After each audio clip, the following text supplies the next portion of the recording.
नमस्कार, स्वागत है आप सबों का पाठशाला में। अभी हम जानने वाले हैं यूरोप में राष्ट्रवाद के उदय उस चैप्टर के जो भी ऑब्जेक्टिव प्रश्न हैं सभी प्रश्नों को बहुत ही बारीकी से जानने वाले हैं और मैं इतना गारंटी कर सकता हूं कि इससे बाहर आपका ऑब्जेक्टिव प्रश्न कुछ भी नहीं आ सकता है। तो आइए देखते हैं एक एक करके सारे ऑब्जेक्टिव प्रश्न को जो वर्ग दशम के इतिहास के प्रथम पाठ पहला पाठ यूरोप में राष्ट्रवाद का उदय से संबंधित है। तो सबसे पहला क्वेश्चन हम जानेंगे, किसी राष्ट्र की सामूहिक पहचान को क्या कहते हैं। तो किसी भी राष्ट्र की सामूहिक पहचान को हम लोग राष्ट्रवाद कहते हैं। दूसरा, वह राज्य जहाँ की राजनीतिक सत्ता उसकी सांस्कृतिक सत्ता से मिलकर बनती है उसे क्या कहते हैं। तो अगर कोई राज्य है जिनका राजनीतिक सत्ता सांस्कृतिक सत्ता से मिलकर बनती है तो उसको हम लोग राष्ट्र राज्य कहते हैं। 4 चित्रों की श्रृंखला किस कलाकार ने बनाई जिसमें उसने अपने सपनों का संसार रचा। तो आप लोग पढ़े होंगे 4 चित्रों का एक श्रृंखला बनाया था जो कि राष्ट्रवाद या फिर देश प्रेम या फिर सपनों का संसार के जैसा था। यह एक काल्पनिक दृश्य के रूप में हम लोग कह सकते हैं और उस चित्र को बनाने वाले थे फ्रेडरिक सोरियो। अर्नस्ट रेनन कौन थे? अर्नस्ट रेनन फ्रांसीसी दार्शनिक थे और अर्नस्ट रेनन ने राष्ट्रवाद की परिभाषा पूरे विस्तार से दिए हुए हैं जिनके बारे में आप किताब में पढ़े हुए हैं। हम उनके बारे में भी विस्तार से बात नहीं करने वाले हैं। किसे मेटरनिख ने हमारे सामाजिक व्यवस्था का सबसे खतरनाक दुश्मन बताया। तो सबसे खतरनाक दुश्मन किसे बताया था मेटरनिख ने? तो मेजिनी ने। ज्यूसेप्पे मेजिनी को मेटरनिख ने समाजवाद का सबसे बड़ा खतरनाक दुश्मन बताया। और ज्यूसेप्पे मेजिनी कौन था? तो ज्यूसेप्पे मेजिनी इटली के एकीकरण के लिए प्रमुख भूमिका निभाए थे। उन्होंने सबसे पहले इटली के एकीकरण के बारे में सोचा था और उसने यंग इटली और यंग यूरोप ये 2 चीज़ों का गठन किया था। किन देशों ने मिलकर नेपोलियन को पराजित किया था? तो नेपोलियन को पराजित करने वाले ब्रिटेन, रूस, पर्सा और ऑस्ट्रिया थे। और नेपोलियन के पराजय के बाद ही वीना संधि हुई थी और वीना संधि में नेपोलियन ने जो भी प्रदेश जीता था उसको फिर से वापस कर दिया था और फ्रांस में फिर से बुर्बोन वंश की स्थापना हुई थी। राष्ट्रवाद की पहली अभिव्यक्ति किस क्रांति के साथ हुई? तो राष्ट्रवाद की पहली जो अभिव्यक्ति थी वो फ्रांसीसी क्रांति के साथ हुई। आप लोग जान रहे होंगे फ्रांसीसी क्रांति जो है 1789 ईस्वी में शुरू हुई थी और वहीं से राष्ट्रवाद की परिभाषा और राष्ट्रवाद के बारे में लोगों ने सोचना शुरू किया। एकीकरण के बाद जर्मनी का सम्राट किसे घोषित किया गया? तो एकीकरण के बाद जर्मनी के सम्राट बने पर्सा के राजा विलियम प्रथम। और आप लोग जानते होंगे उनके लिए वर्साय में एक समारोह भी आयोजित किया गया था। एक चीज़ और, जर्मनी के एकीकरण में जो है सो बिस्मार्क ने महत्वपूर्ण भूमिका निभाई थी। 19वीं सदी के मध्य में इटली कितने राज्यों में विभक्त था? तो 19वीं सदी के मध्य में इटली 7 राज्यों में विभक्त था और उसमें से सिर्फ एक ही राज्य ऐसा था जो सार्डिनिया पिडमांट था जहां पर इतालवी राजघराने का शासन था। जर्मन वीरता का प्रतीक किसे माना जाता है? तो जर्मन वीरता का प्रतीक बलूत को मानते हैं। और आप लोग जानते होंगे जो वहाँ का राष्ट्ररूपक बनाया गया था जर्मेनिया, उसके माथे पर क्या कह सकते हैं कलगी जो लगाया था बलूत के पत्तों का लगाया था। कुस्तुनतुनिया की संधि कब हुई? तो कुस्तुनतुनिया की संधि 1832 ईस्वी में हुई थी और इसी के साथ यूनान एक स्वतंत्र देश बना था जिसको हम लोग ग्रीस के नाम से भी जानते हैं। तो ग्रीस एक स्वतंत्र देश बना था कब? 1832 में जो हुआ कुस्तुनतुनिया की संधि उससे। और उनके जो है सो स्वतंत्रता संघर्ष भी शॉर्ट क्वेश्चन में हम लोग देखेंगे। किसकी छवि सिक्कों तथा डाक टिकटों पर अंकित की गई थी?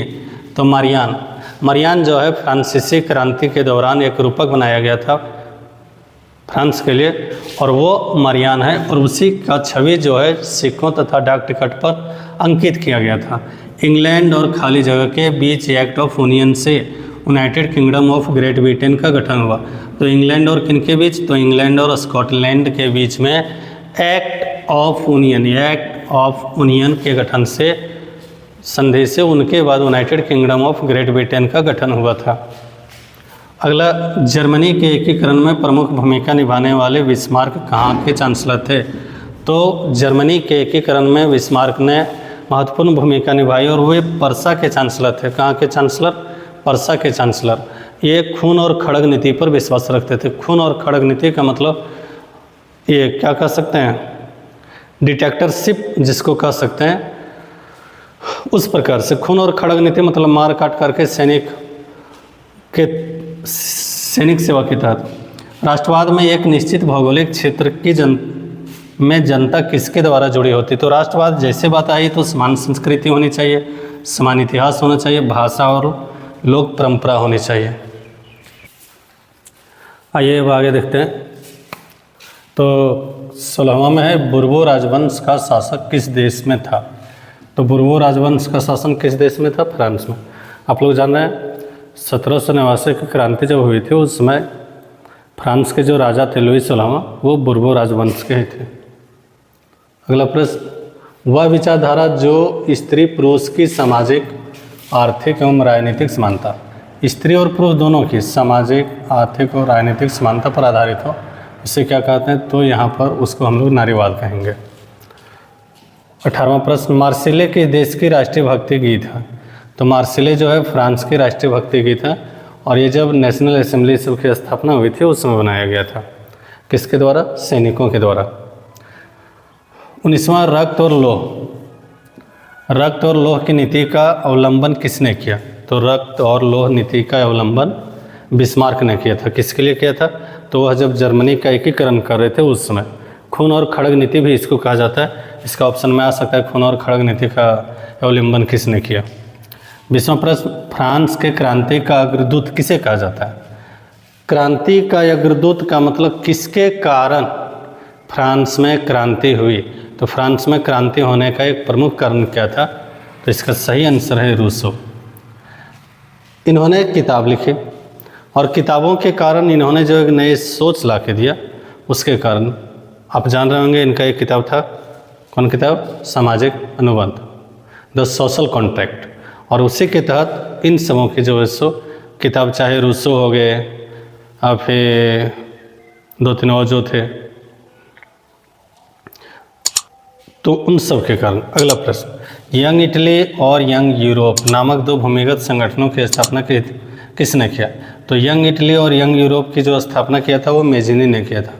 किसने किया था? मेजिनी ने। और यंग इटली, यंग यूरोप ये दोनों भूमिगत थे। भूमिगत का मतलब जो बाहर से पता नहीं चलता, अंदर ही अंदर इनके कार्यकर्ता बढ़ते थे और काम करते थे। अगर मेजिनी के बारे में बात करें तो आपको पता है जन्म इसका 1807 ईस्वी में कहाँ हुआ था? जेनेवा में हुआ था। वीना संधि कब हुई? तो वीना संधि 1815 में हुआ। कब हुआ? 1815 में। आप जानते होंगे वीना संधि कब हुआ था? तो जब नेपोलियन को ब्रिटेन, फ्रांस, ऑस्ट्रिया ये सब ने मिल के हरा लिया था, तो हराने के बाद ही वीना संधि। नेपोलियन को ब्रिटेन, फ्रांस ने होगा ब्रिटेन और फिर उसके साथ में ऑस्ट्रिया, ये सब जो देश थे मिल के जब हरा लिया तो क्या हुआ था? वीना संधि। जब फ्रांस छिकता है तो बाकी यूरोप को सर्दी जुकाम हो जाता है। यह कथन किसका? तो ये कथन मेटरनिख का है। किसका है? मेटरनिख का। फ्रांस जब छिकता है तो बाकी यूरोप को सर्दी जुकाम हो जाते हैं। इसका कहने का मतलब है चाहे किसी भी प्रकार का बदलाव फ्रांस में होगा तो उसी प्रकार का बदलाव अगल बगल के देशों में होगा। फिर फ्रांस में जब क्रांति होगी तो उसके अगल बगल देश में भी होने लगेगा, पूरी यूरोप में होने लगेगा। काबुल को राजा विक्टर इमैनुअल सेकेंड ने किस पद पर नियुक्त किया था? तो सबसे पहले ये जानना है काबुल कौन थे? तो वो प्रधानमंत्री थे। कहाँ के प्रधानमंत्री थे काबुल? तो ध्यान रखना है सार्डिनिया पिडमांट के प्रधानमंत्री थे। कहाँ के प्रधानमंत्री? सार्डिनिया पिडमांट के। और विक्टर इमैनुअल सेकेंड भी वहीं का था। 1871 के बाद यूरोप में राष्ट्रवादी तनाव का एक गंभीर स्रोत था। तो गंभीर स्रोत कौन था? तो बाल्कन क्षेत्र था। बाल्कन ऐसा प्रदेश था जहाँ पर स्लाव लोग रहते थे और उसी के कारण जब वो टूटने लगा तो वहाँ पर पूरे यूरोप में एक राष्ट्रवादी तनाव वहाँ पर फैल गया और उसी का एक कारण हो जाता है जिसके कारण वहाँ पर फिर आगे जाके प्रथम विश्व युद्ध भी हुआ। क्या हुआ? प्रथम विश्व युद्ध। कवियों और कलाकारों ने यूरोपीय सभ्यता का पालना किस देश को बताया? तो यूनान को बताया। चूँकि पूरा यूरोप जो है उनका सभ्यता का जो केंद्र बिंदु रहा है वो यूनान है। जर्मनी का एकीकरण कब पूरा हुआ? तो 1871 ईस्वी में। इटली का एकीकरण कब पूरा हुआ? 1861 ईस्वी में। जर्मन राइन महासंघ की स्थापना किसने किया? तो जर्मन राइन महासंघ की स्थापना नेपोलियन ने किया था। किसने किया था? नेपोलियन ने। चार्टिस्ट आंदोलन किस देश में हुआ? तो इंग्लैंड में हुआ। सामाजिक उपबंध नामक पुस्तक के लेखक कौन थे? तो सामाजिक उपबंध द सोशल कॉन्ट्रैक्ट किताब के जो लेखक थे वो थे रूसो।